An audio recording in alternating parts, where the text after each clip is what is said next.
আসসালামু আলাইকুম সবাইকে। সবাই কেমন আছেন? আমি আরেকটি নতুন ভিডিও নিয়ে চলে আসলাম আপনাদের মাঝে।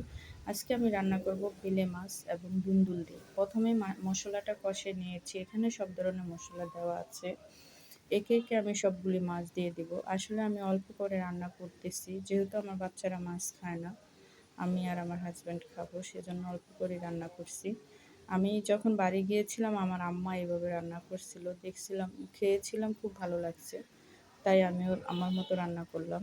১ম এ মাছটা কষে আমি উঠিয়ে নিয়েছি অন্য বাটিতে। এখানে আমি দুন্দুলগুলি দিয়ে দিচ্ছি। দুন্দুলগুলি দিয়ে ভালো করে কষিয়ে নিব। কেউ আসলে কিছু মনে করবেন না। আমার আসলে একটু বয়ে-জবর করতে সমস্যা হয়। আমি অত গুছিয়ে কথা বলতে পারি না।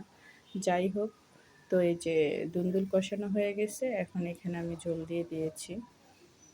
আর দুন্দুলে আসলে অত ঝোল দিতে হয় না। এখান থেকেই অনেক ঝোল ওঠে। এই যে দুন্দুল আর বাইলা মাছ দিয়ে রান্না করলে ময় মসলা একটু কম দিতে হয়। তো যাই হোক, এই যে মাছটা কষে রাখছিলাম, মাছটা আস্তে করে দিয়ে দিয়েছি।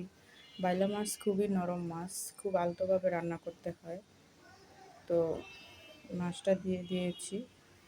মাছটা দিয়ে এখন ভালো করে একটু করে দিচ্ছি। তো কে কোথা থেকে দেখছেন, বুবুরা দাদুরা সবাই আমার ভিডিওটি স্কিপ করবেন না প্লিজ। আর যদি ভিডিওটি ভালো লাগে অবশ্যই লাইক শেয়ার কমেন্ট করে পাশে থাকবেন।